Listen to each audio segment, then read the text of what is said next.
C'est relativement simple puisque d'abord j'ai vécu la plus grande partie de ma vie en France, dans différentes parties du territoire. J'ai habité à la fois à la campagne, dans des villes moyennes, dans des grandes villes et à Paris. J'ai voyagé, je continue de voyager puisque je ne travaille pas là où j'habite. Par ailleurs, j'ai de la famille dans différentes régions et donc j'ai pu voir des évolutions sur le territoire et j'ai pas seulement fait des études d'histoire, j'ai fait aussi des études de géographie et j'ai enseigné pendant 6 ans, notamment au Maroc, en prépa HEC, l'histoire géographie économique à des prépas HEC. Et donc j'ai eu le temps de, ce qui est assez rare aujourd'hui chez les historiens, mais d'acquérir une culture d'histoire et de géographie économique sur la longue durée. Et donc c'est quelque chose qui m'intéresse beaucoup, c'est quelque chose que j'ai mis en œuvre dans mes études sur le Maroc et le Maghreb. Et en détournant le regard, j'ai enseigné pendant 6 ans l'histoire économique de la France. Donc quand les choses ont surgi, à la fois par expérience personnelle, par intérêt, venant d'une région industrielle en crise très ancienne comme la Lorraine, à laquelle j'ai assisté dans ma jeunesse, et ayant des outils de compréhension, me semblait-il, de ce qui se passait, je me suis autorisé à sortir du strict champ de ma discipline, ce qui n'est pas très bien vu, mais voilà, je me considère aussi compétent pour parler de la France que du Maroc à certains égards.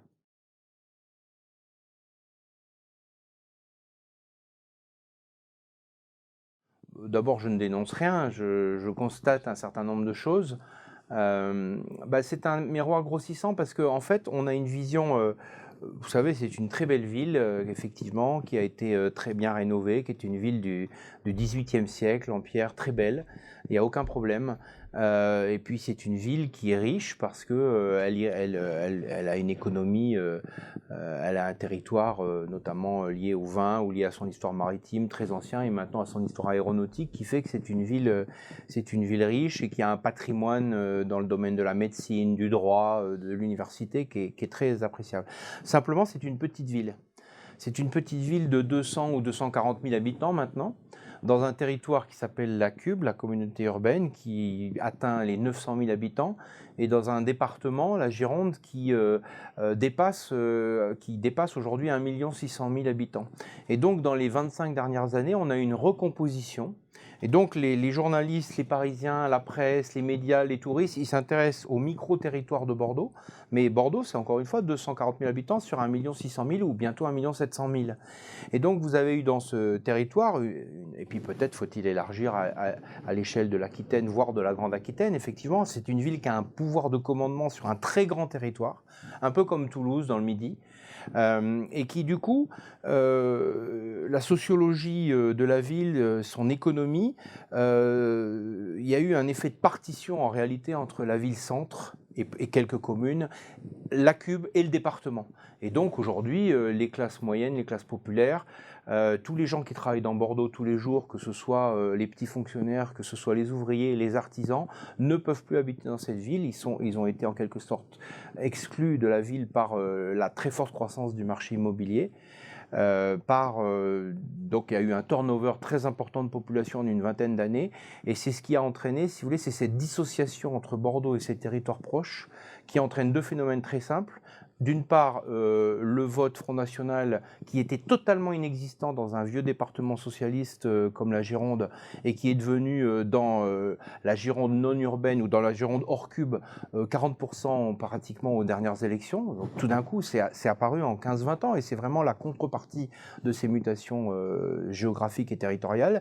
Et deuxième conséquence, les gilets jaunes avec un phénomène très massif dans cette ville comme à Toulouse ou à Nantes parce que la géographie, la sociologie urbaine ont tellement changé tellement rapidement et ce phénomène d'exclusion est revenu sous la forme de ces manifestations très spectaculaires, qui ne sont pas le fait des Bordelais, mais qui sont le fait des habitants de la Gironde ayant été chassés de la ville, ou en tout cas se sentant dominés, dépassés par cette agglomération qui a connu une croissance spectaculaire, mais avec des dysfonctionnements massifs.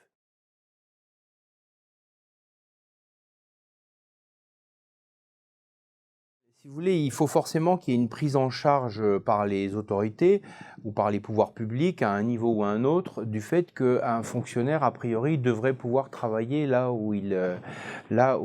habiter là où il travaille. Notamment, par exemple, aujourd'hui, les infirmières du CHU de Bordeaux ou les différents personnels en dehors des médecins qui habitent dans la ville, ils sont souvent contraints d'habiter à 1 heure ou à 1 heure et demie. Donc vous avez des situations dans lesquelles aujourd'hui le chirurgien, il est en 5 minutes à l'hôpital en cas d'urgence, mais il doit attendre l'arrivée des infirmières. Bon, c'est la même chose pour les instituteurs, c'est la même chose pour les policiers, pour les postiers, pour les ouvriers. Aujourd'hui, les ouvriers, les artisans, ils ne veulent plus venir dans Bordeaux parce que le parking est pratiquement impossible, il est exorbitant, il y a des bouchons considérables et en plus, ces gens-là, de toute manière, ils ne peuvent pas habiter dans la ville. Donc, faire correspondre l'activité, l'emploi et l'habitat, ça devrait quand même être des préoccupations des pouvoirs publics. Et ça, voilà, donc il y a quelque chose à faire, très clairement. Ou alors, il faut décentraliser et envoyer dans le reste du territoire un certain nombre d'activités. Il faut en prendre acte, mais là, on est à la limite, la corde est très tendue. Et en plus, c'est une situation très particulière, Bordeaux, à cause du fleuve, qui est très gros. Il y a quelques ponts, dont certains d'ailleurs ne sont plus en usage, ce qui fait qu'il y a un phénomène massif de bouchons quotidiens. Si on ajoute à ça le fait que la circulation de 20 000 camions par jour entre l'Espagne et la Belgique ou l'Angleterre ou le Royaume-Uni passe par Bordeaux et par ces ponts, on rentre dans une situation un peu inextricable. Donc là aussi, il y a des solutions à apporter dans le domaine du transport.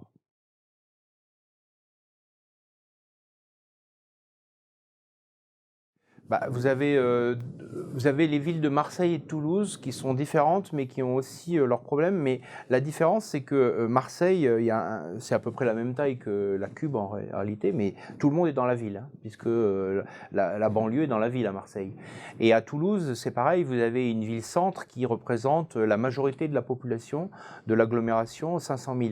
Donc les problèmes, ils sont la municipalité, elle est confrontée aux problèmes entre guillemets de la banlieue, alors qu'à Bordeaux, ils ont été externalisés. Mais ce qui se reproche de Bordeaux, c'est Nantes, par exemple. C'est Rennes aussi, c'est-à-dire c'est des villes de l'Ouest qui ont connu une très forte croissance, des activités qui ont drainé des populations nouvelles, notamment en provenance d'Île-de-France, pas seulement bien sûr, et qui se retrouvent aujourd'hui avec des problèmes, des grandes agglomérations, une transformation très rapide, un enrichissement et bien sûr les inconvénients de ce système, c'est-à-dire à la fois la pollution, la tension très vive sur le marché de l'immobilier, la croissance de l'indélinquance aussi, parce que quand vous passez de ville petite à très grande ville, vous drainez les problèmes de la grande ville. Est-ce qu'il y a des solutions idéales? Certainement pas, mais de toute manière, il est absolument important de rééquilibrer au niveau national un certain nombre d'activités, parce que si vous concentrez, on a eu ce phénomène aux États-Unis, quand on concentre toutes les activités en Californie, la Californie finit par devenir invivable, et donc on a aujourd'hui un effet de redistribution dans tous les États du sud-ouest des États-Unis. À une toute petite échelle, on a ce phénomène en France, et forcément, il va falloir redistribuer les activités. Parce que la concentration naturelle de l'économie capitaliste, ou même de toute tendance, c'est les hommes ont tendance à s'agglomérer tous au même endroit. Il y a un moment, il faut que des décisions soient prises pour redistribuer les équipements et les activités.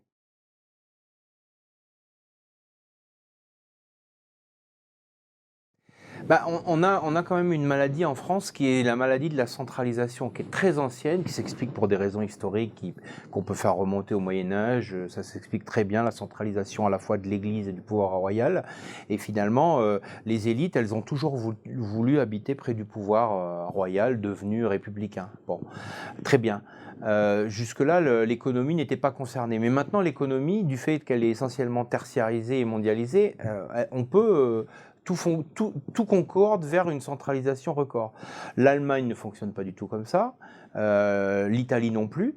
Et donc, on peut imaginer, on ne va pas changer l'histoire et la géographie de la France, mais on peut imaginer que l'État, qui est quand même dans une position en surplomb très importante en France avec 6 millions de fonctionnaires, il a les moyens, s'il le veut, de redistribuer massivement les services et les activités, notamment vers, vers les préfectures. Dans un premier temps, vous avez des dizaines de villes très anciennes en France qui ont eu une histoire brillante et qui sont aujourd'hui à l'abandon ou qui végètent.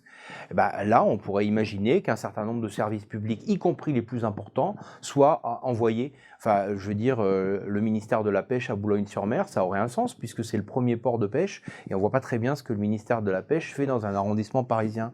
Et vous avez la même chose avec le ministère du Tourisme qui serait peut-être mieux dans le Midi. Alors à Paris, ça a un sens, mais en même temps, dans le Midi aussi, ça en aurait un au moins aussi important sur la Côte d'Azur, etc. Le ministère de l'Agriculture dans une grande région agricole. Vous savez, ça serait un signe très fort qui dirait, bah oui, il y a une vie en dehors de Paris. Puis si les gens veulent absolument habiter à Paris, il faut un autre métier. Mais en principe, les fonctionnaires, ils doivent, en principe, ils doivent se conformer aux exigences de leur employeur qui s'appelle l'État. C'est quelque chose qui peut paraître utopique, mais en même temps, qu'est-ce qu'il interdit au fond? Si de fait la République c'est un territoire solidaire, eh ben, il y a un moment peut-être que ce biais-là... Vous savez, c'est la même chose avec la médecine. Ça peut paraître utopique aussi, mais qu'est-ce qui oblige des CHU géants avec des milliers, voire des milliers de fonctionnaires qui travaillent tous dans un espace extrêmement réduit, qui entraînent des problèmes énormes? Pourquoi est-ce que la gériatrie ou la psychiatrie ne serait pas décentralisée par rapport aux grandes capitales régionales? On peut franchement se demander si ça n'aurait pas un sens. Et de fait, les étudiants en médecine, déjà, des CHU, ils sont obligés d'aller dans ce qu'on appelle les hôpitaux périphériques. S'il y avait, par exemple, toute la psychiatrie d'Aquitaine à Bergerac, ça serait quoi le problème? Peut-être qu'effectivement, les psychiatres n'aimeraient pas habiter à Bergerac, mais ça, c'est un autre problème.